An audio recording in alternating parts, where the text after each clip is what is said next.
Read with UPAWS, presented by the Upper Peninsula Animal Welfare Shelter and the Literacy Legacy Fund of Michigan.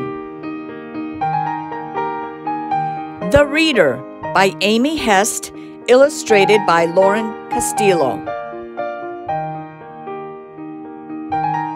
The Reader has a small brown dog and a sturdy suitcase that is brown,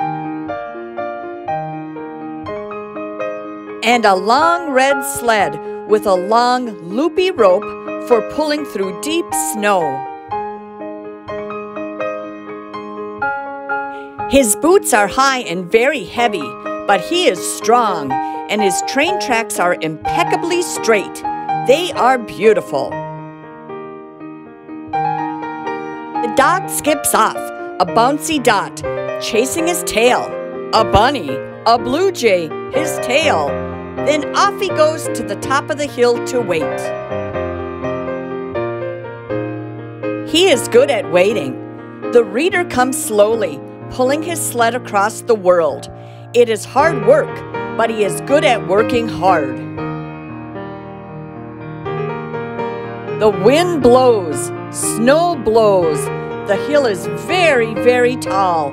The top is far, far away. Up and up he climbs, tilting in the wind, pulling in the blowing snow. And then he is there, at the top of the world. "Here I am," says the Reader to the dog. They make angels, snowballs, more angels, and a snow dog for the dog. It is shivery cold at the top of the world, but there are warm drinks and crunchy toast for two. Snow falls, and the only sound in the world is sip, crunch, crunch, sip, crunch, crunch.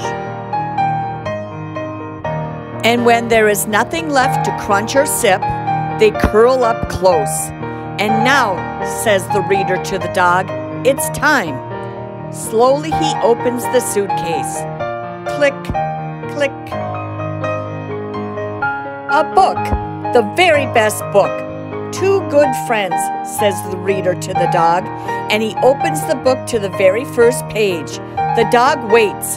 It is hard, but he is good at waiting. And then at last, the Reader reads. And the only sound in the world is the sound of the Reader reading to the very last page, the very last word. "Two good friends," says the Reader to the dog, "just like us." The dog licks his nose. They pack up the suitcase. Click, click. Then the Reader wraps the dog in his two strong arms, and off they go. Fast and faster still, to the bottom of the hill, across the world. And then they are there, home together.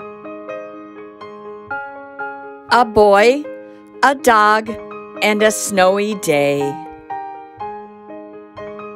The end.